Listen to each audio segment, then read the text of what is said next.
Olá, meus amigos, irmãos, a graça e a paz de nosso Senhor e Salvador Jesus Cristo esteja com todos vocês. Eu sou o pastor Elias Soares, estamos mais uma vez aqui para comentar alguns pontos da nossa última lição do primeiro trimestre da EBD de 2026. Nessa oportunidade, o nosso tema da lição 13 é a Trindade Santa e a Igreja de Cristo. Vocês sabem que a doutrina da Trindade é uma doutrina extremamente teológica e que foi muito combatida nos primeiros séculos e ainda hoje ela é combatida por alguns grupos, os quais nós estaremos falando neste comentário sobre eles. Eu já quero deixar aqui para os irmãos o seguinte, que existe uma simbiose, uma conexão, uma ligação entre a Trindade Santa e a Igreja do Senhor Jesus Cristo. A Igreja de Cristo nada mais é do que o corpo místico de Cristo, mas a sua existência é o resultado desse trabalho conjunto das três pessoas da Trindade, e por esta razão nós afirmamos que há uma simbiose, há uma conexão, estão intimamente ligados, conectados, e a igreja é totalmente dependente das três pessoas, porque as três pessoas estão em atividade no que diz respeito à igreja, desde quando ela nasceu até o momento em que ela será assunta aos céus, ou seja, será arrebatada pelo Senhor Jesus Cristo. Ela vive inteiramente na dependência do Deus Trino, Pai, Filho e Espírito Santo. Nós vamos comentar esta lição, só que antes eu quero convidar você para fazermos uma oração a fim de que o Senhor possa estar nos abençoando, nos enchendo, derramando sobre nós a sua graça bendita e poderosa. Pai Santo, mais uma vez estamos aqui para te adorar, te glorificar e bendizer pela tua graça, fidelidade, amor e misericórdia. Pedimos, Senhor, a capacitação divina, a fim de que o Senhor venha nos renovar, nos iluminar para compreendermos e entendermos a tua palavra no nome do Senhor Jesus. Capacita-me, capacita o teu povo para que juntos possamos crescer no conhecimento e na tua graça. Amém. Nesta oportunidade nós estaremos então comentando, chegamos ao fim, aqui está a nossa revista de Escola Dominical, olha aí, lições bíblicas, adultos, primeiro trimestre de 2026, a Santíssima Trindade, o Deus único revelado em três pessoas eternas, coexistentes, coiguais, que participam de uma mesma divindade. A lição 13, 29 de 5 de 2026, a Trindade Santa e a Igreja de Cristo. O texto áureo diz o seguinte: portanto, ide e ensinai todas as nações, batizando-as em nome do Pai, e do Filho, e do Espírito Santo. Mateus 28, 19. E a verdade prática diz: a redenção da Igreja é uma obra conjunta da Trindade.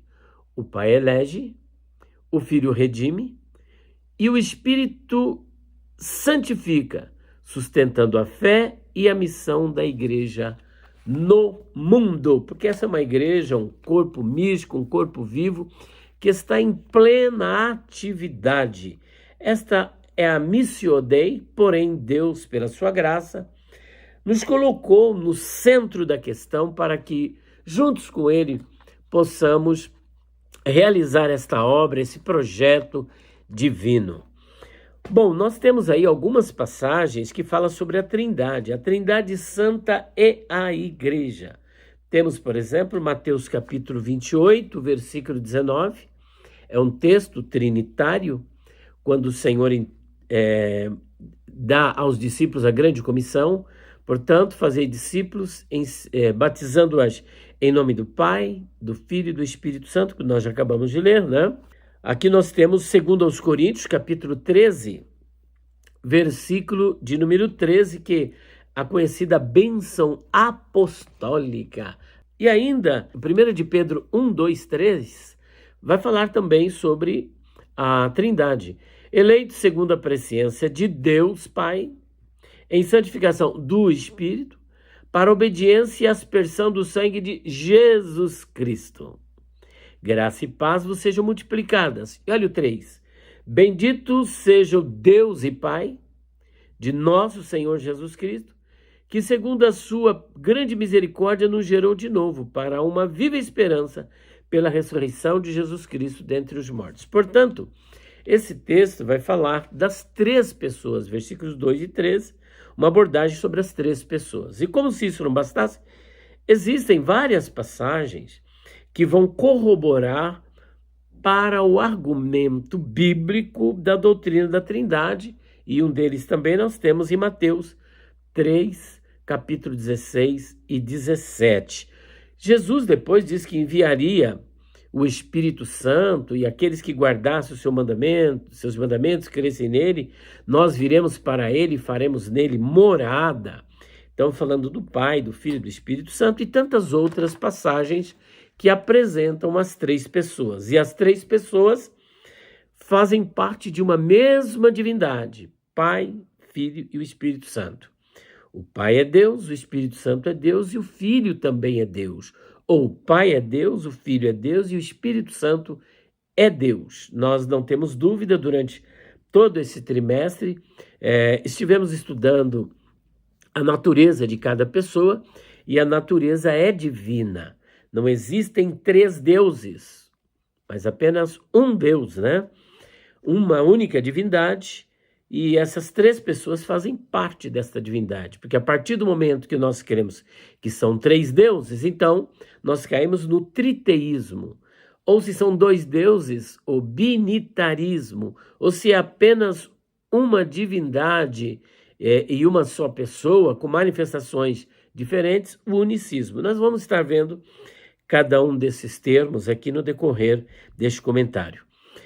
Antes, porém, como vamos falar da Trindade Santa, é bom salientar que geralmente as pessoas que são contra a doutrina da Trindade, elas vêm com um argumento dizendo o seguinte: a Trindade nem sequer aparece na Bíblia, a palavra Trindade.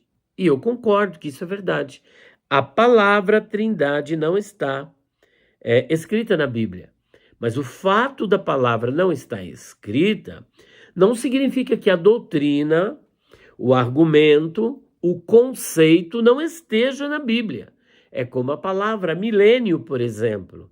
As pessoas que criticam a doutrina da Trindade acreditam no milênio, como é o caso, por exemplo, dos TJs ou até mesmo dos unicistas.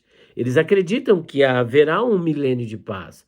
Não obstante, a palavra, o vocábulo milênio não está na Bíblia. Mas o fato da palavra não estar na Bíblia não significa que o milênio não existirá.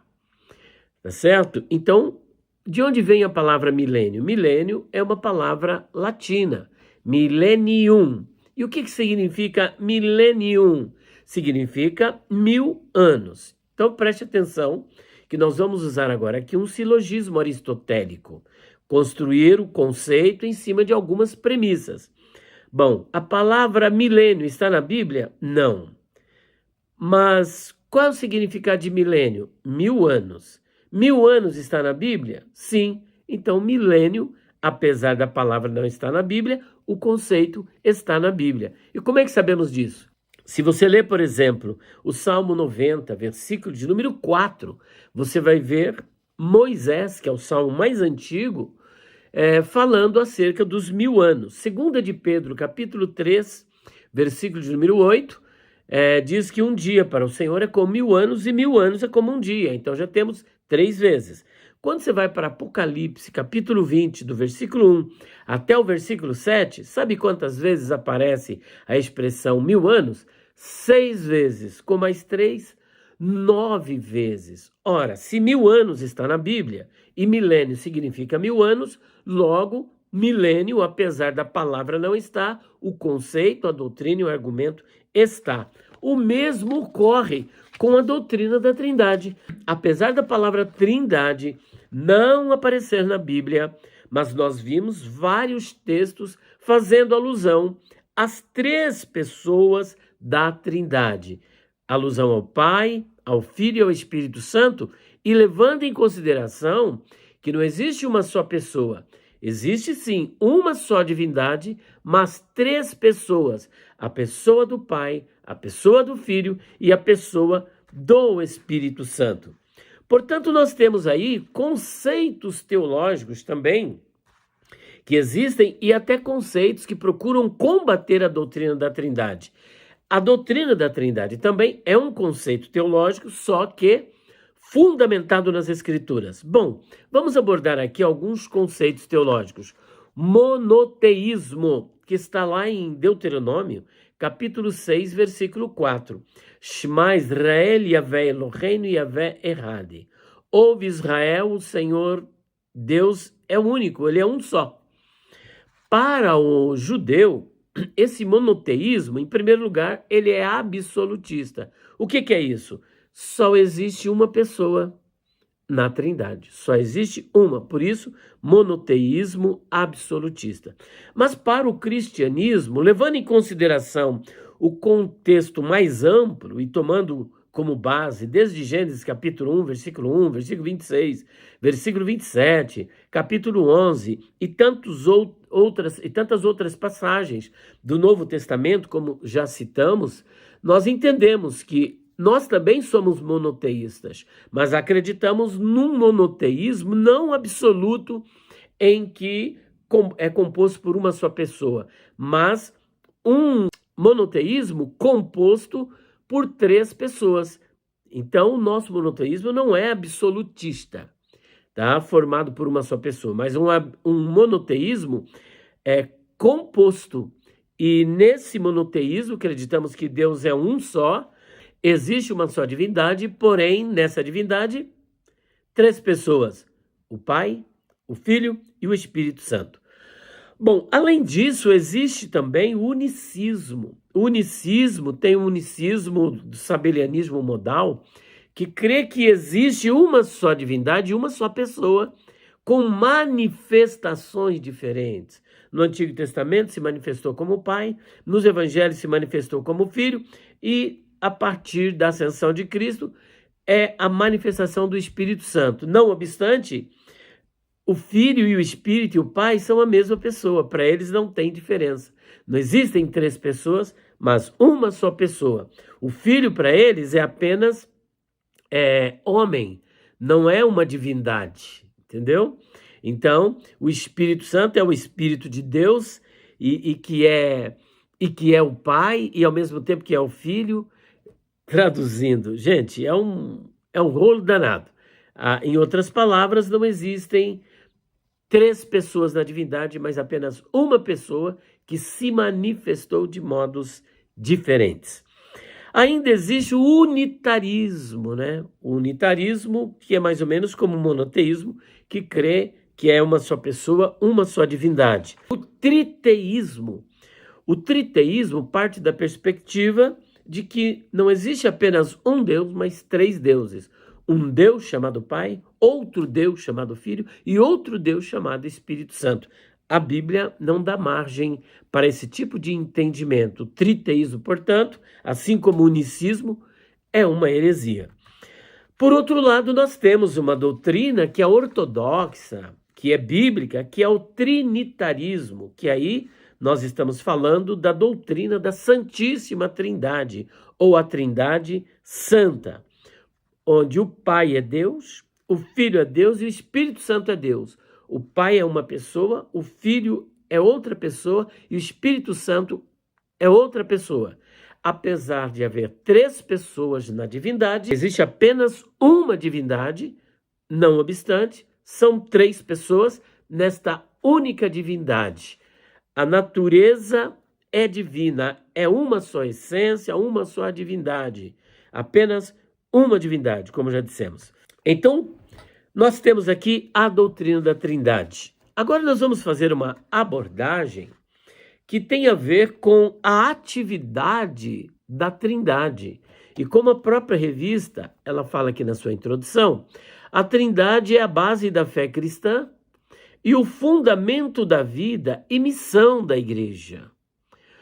Pai, Filho e Espírito Santo atuam em perfeita unidade na eleição, na redenção, na santificação e envio da igreja ao mundo, ou seja, para missio Dei, para realizar a missão de Deus. A igreja está diretamente envolvida com a atividade missionária, que é a missão de Deus. Nesta lição veremos como a igreja nasce, cresce e cumpre sua missão pela comunhão com Deus Trino. Nós vamos então trabalhar aqui os termos teológicos, alguns termos teológicos. O primeiro que eu quero trabalhar é a eleição. O Pai elege a igreja no Filho. O Pai nos elege no Filho. Portanto, essa eleição é no Filho. Agora, tem dois tipos de contextos ligados à eleição. O contexto histórico eletivo e o conceito histórico soteriológico. Se analisarmos a perspectiva do contexto histórico eletivo, nós temos Israel como um povo eleito. O fato de ser um povo eleito, isso você pode, por exemplo, consultar Êxodo capítulo 19, versículos 5 e 6, e ainda Deuteronômio capítulo 7, versículos 7 e 8, essa eleição não é soteriológica, não significa que Israel é salvo, mas o contexto histórico eletivo, porque eles foram eleitos de forma instrumental, com um propósito de também evangelizar o mundo, de certa forma, através da Torá, e sendo eles um padrão de santidade que é expresso na Torá, que eles deveriam viver. E esse trabalho que eles deveriam realizar, como chamados para fazer a obra, eles falharam nesse trabalho, sendo, portanto, exclusivistas. Por esta causa, Deus, em Cristo, elegeu um povo, que é a igreja. Israel aguarda a salvação, como está em Romanos capítulo 11, versículos 25 e 27. Mas na presente dispensação do Espírito, da graça, nós temos um contexto histórico soteriológico, ou seja, essa eleição é uma eleição para a salvação que é realizada em Cristo Jesus. E dentro desta perspectiva, deste conceito, a igreja é eleita. Agora, essa questão da eleição tem uma discussão no campo soteriológico que divide pelo menos duas posições, que é o arminianismo e o calvinismo. A doutrina da predestinação e a doutrina da eleição segundo a presciência de Deus. No pensamento teológico reformado calvinista, a eleição ela é uma eleição decretiva. Deus decretou desde todos os tempos os que haviam de ser salvos e os que haviam de ser condenados, os réprobos, porque eles trabalham na questão dos decretos divinos. E no calvinismo autêntico, Deus decretou a queda no mundo espiritual e no mundo físico, de modo tal que não tinha como Satanás ter uma escolha diferente, visto que Deus decretou a sua queda. E da mesma sorte, Adão e a humanidade que estava em Adão não tinha outra opção a não ser cair, porque a queda, ela, nesta visão teológica reformada calvinista, foi decretada por Deus. Doutrina essa com a qual não concordamos. E com que nós concordamos?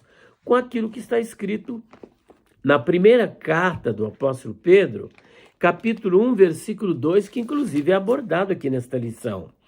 Eleitos segundo a presciência de Deus Pai, em santificação do Espírito para a obediência e aspersão do sangue de Jesus Cristo. Graça e paz vos sejam multiplicados. Então percebe, primeiro, a eleição é segundo a presciência de Deus. E presciência aqui é prognosco, vem do verbo prognosco, que é conhecer, está ligado à onisciência de Deus, ao conhecimento antecipado de Deus, aquilo que Deus previu. Então ele elegeu. É esta eleição que nós defendemos, não algo que foi um decreto de Deus, porque Deus, na sua presciência, ele viu aqueles que haveriam de crer. Quem haveria de crer? Destes os nomes foram escritos no livro da vida. Agora aqui, vale salientar que o fato da pessoa ter sido salva, escolhida, o nome está no livro da vida, não significa que uma vez salvo, sempre salvo ou salvo para sempre. A pessoa pode decair desta posição, assim como os anjos decaíram, estavam numa posição lá no céu, sem terem uma natureza pecaminosa, por conta do seu livre-arbítrio, tomaram uma atitude de rebelião contra Deus e decaíram. E no caso de Adão, inclusive o calvinismo defende o seguinte, que aqueles que estão na mão de Deus, ninguém pode tirar das mãos dele. Realmente ninguém pode sair. Mas isso não significa que você, por sua livre vontade, não possa sair. Ninguém pode atacar e tirar, mas você pode tomar uma decisão de sair. É o que aconteceu com a terça parte dos anjos e é o que aconteceu com Adão.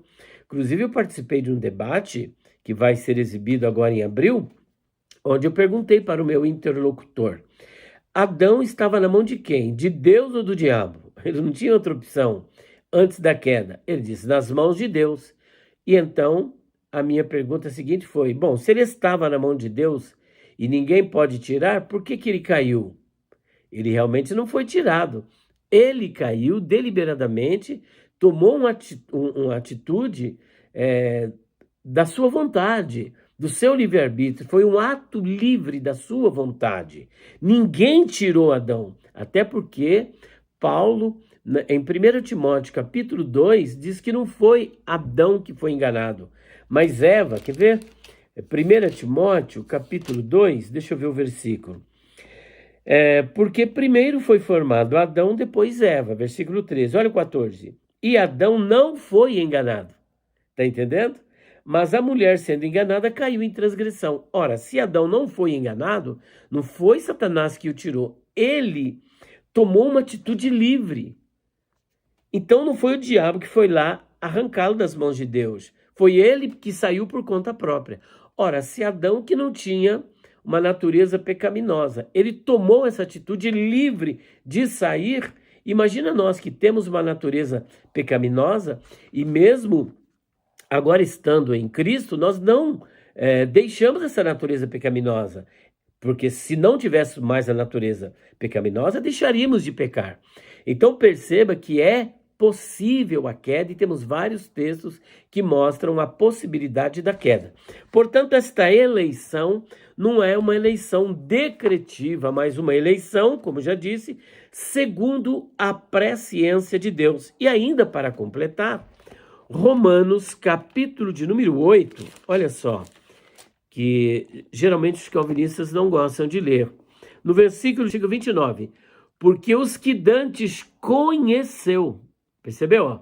Os que dantes conheceu, prognosco, também os predestinou. Ou seja, ele conhece e depois ele predestina. Para quê? Para serem conformes à imagem de seu filho. Então, percebe que primeiro há um processo de um pré-conhecimento de Deus. Eu não quero aqui transformar isso aqui numa questão de predestinação e livre-arbítrio, porque vai demandar muito tempo e vamos sair do propósito da lição. Mas fato é que essa eleição é segundo a presciência de Deus. Então, uma vez salvo, não significa que você é sempre salvo. Bom, fora isso, temos um segundo conceito que é redenção.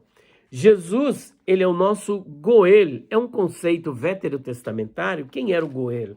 Goel era o parente remidor, é aquele que redimia, que tinha o direito de remissão. E o Senhor Jesus é o nosso parente remidor. E ele nos redimiu de acordo com Hebreus capítulo 9, versículos de número 13 até o 15. Olha só o que é que está escrito. Porque se o sangue dos touros e bodes e a cinza de uma novilha é esparzida sobre os imundos, os santificam, quanto à purificação da carne, quanto mais o sangue de Cristo, que pelo Espírito Eterno se ofereceu a si mesmo imaculado a Deus, purificará a nossa consciência das obras mortas para servirdes ao Deus vivo. Aqui, o sangue de uma novilha está falando da Ruká Paradumá, que você vai encontrar no livro de Bamidebar, ou seja, no livro de Números, que fala da novilha vermelha, a Ruká Paradumá. Quando uma pessoa tocasse no morto, o que era feito? Havia uma novilha, que ela tinha que ser toda vermelha, não podia ter nenhum fio branco.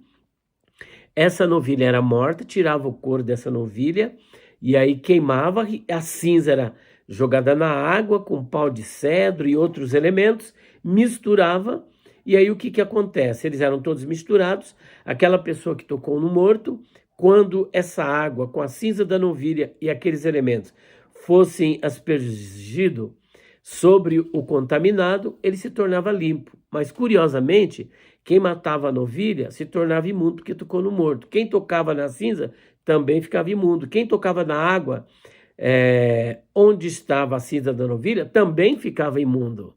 Mas é interessante que o imundo, ao entrar em contato com a água, com a cinza da novilha morta, ficava puro.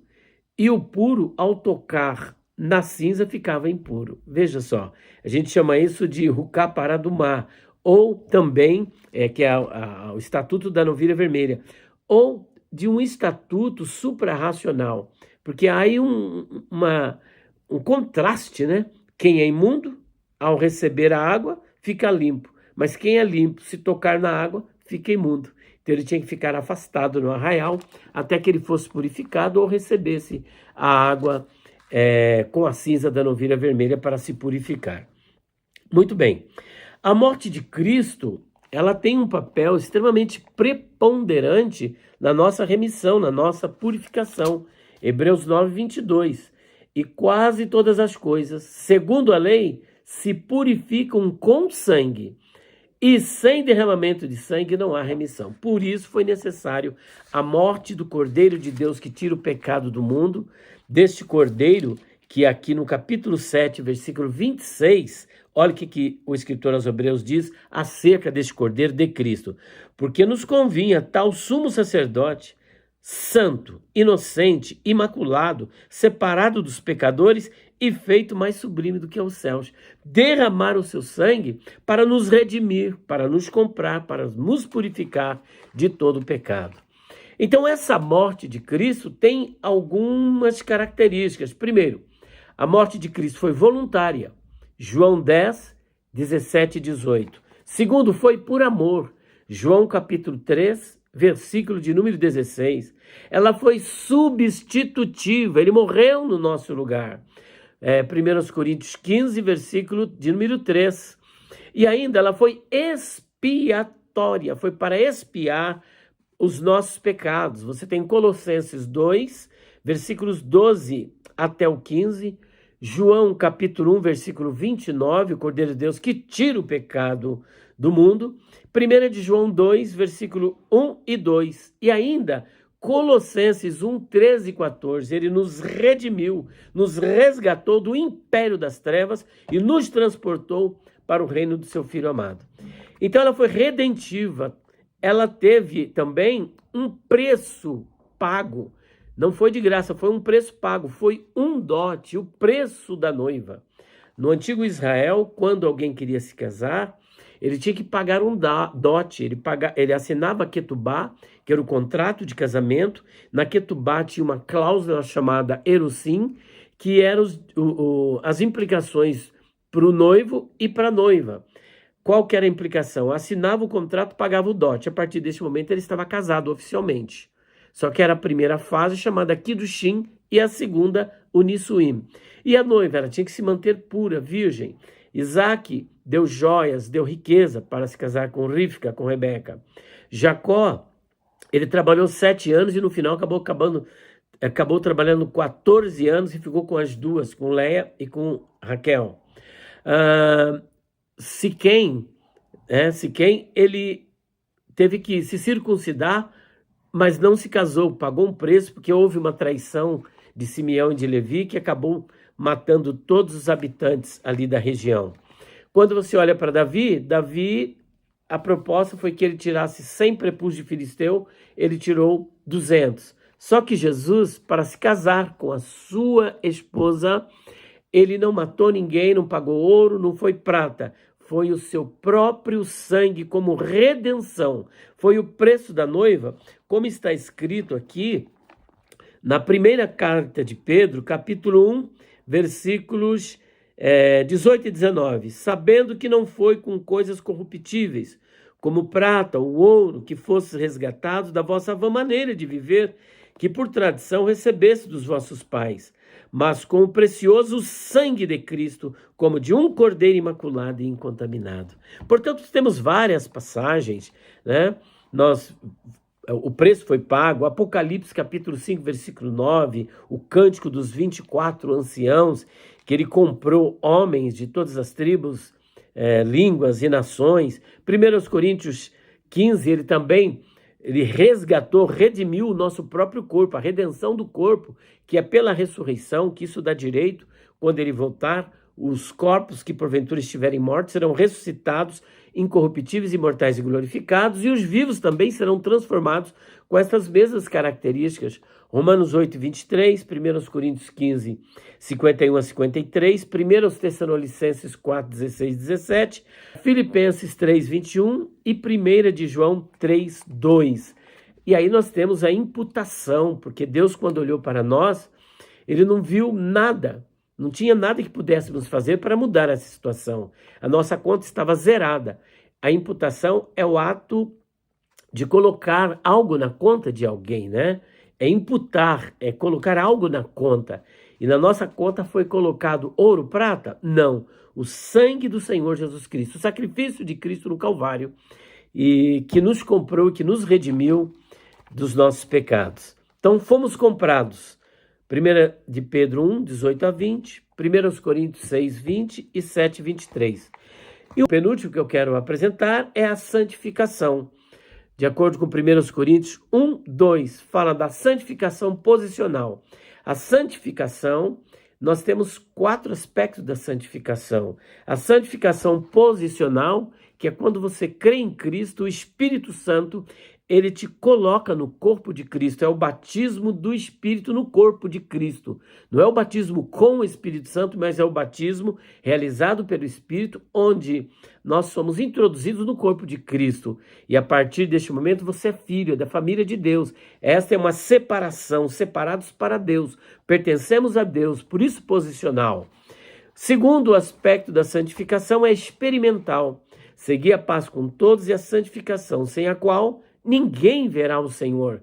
E nesse processo de santificação, tanto no primeiro como nesse segundo, o Espírito Santo está em plena atividade, porque ele nos santifica e nós também temos, numa obra sinergista, que nos santificarmos.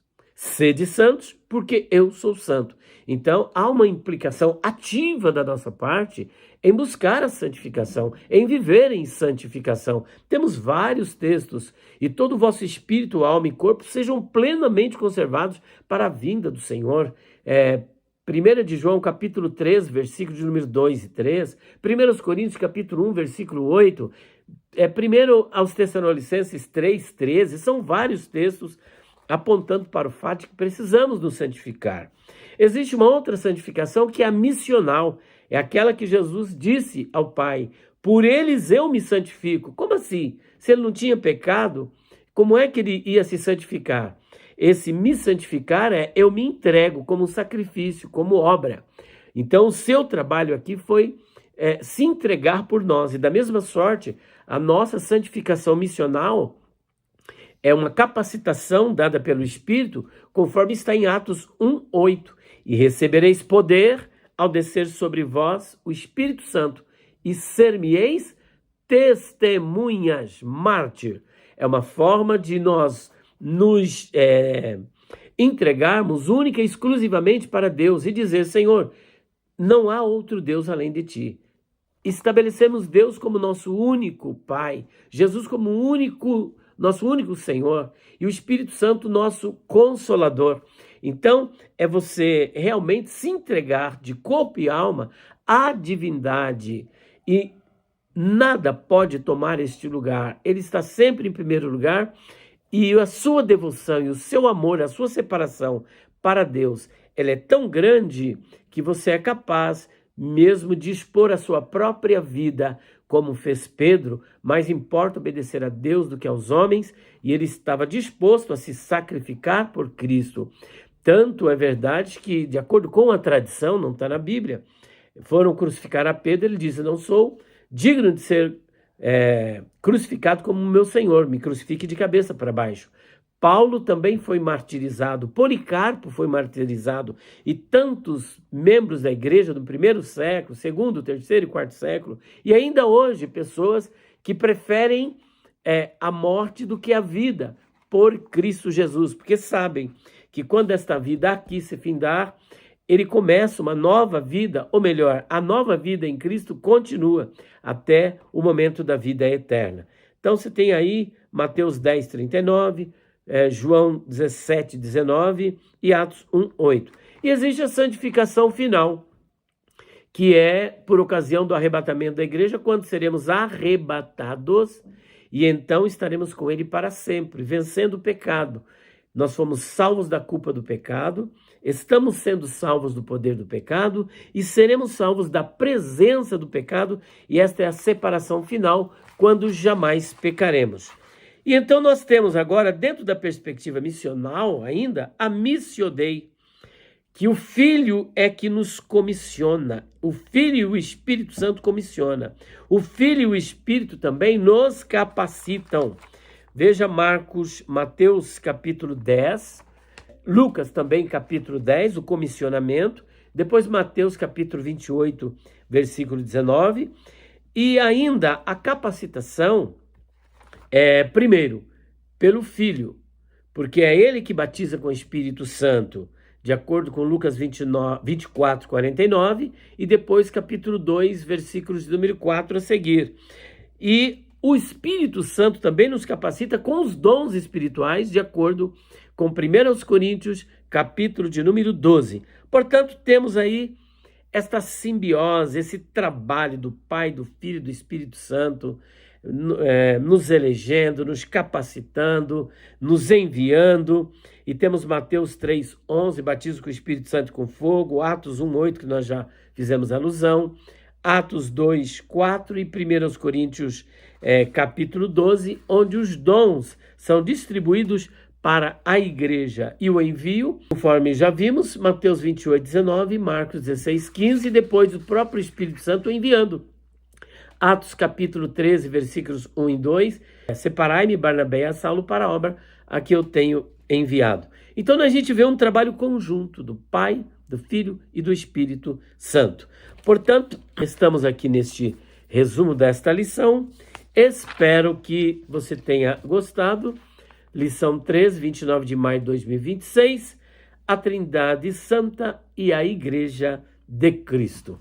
Que Deus possa abençoar grandemente a sua vida e que você possa tirar lições. Peço que você compartilhe esse vídeo, deixe seu like, que você possa hypar, deixe também o seu comentário, torne-se membro do nosso canal. E se porventura quiser o nosso kit promocional, perguntas difíceis de responder, volume 1, 2, 3, 4, 5, os pregadores dizem, mas a Bíblia não diz, o dicionário de palavras com mais de 1.100 páginas, o curso de hebraico junto, tudo por R$ 480 no Pix, ou 10 parcelas de R$ 54. 0 operadora 11 9 4901 6633 ou 11 9 3279 3001. Pai Santo, mais uma vez queremos te agradecer e te louvar e te exaltar pela tua graça, bondade e misericórdia. Venha abençoar nossas vidas, revestir com teu poder, com a tua graça, abençoando teu povo, em nome de Jesus. Amém. Queridos, eu estou aqui, correndo com pressa, porque já era para eu ter viajado. Estou indo para Ibirá, para a Assembleia de Deus, Ministério Belém, num congresso de jovens. Então, estou aqui correndo contra o tempo. Minha vida está extremamente corrida, muitos compromissos, apresentando programas de podcast, de rádio, debate na TV, debate no rádio, e tantos estudos e pregações e elaborações. Confesso que está uma correria. Deus abençoe a todos vocês, em nome de Jesus, e até a próxima lição e o próximo vídeo, se Deus quiser.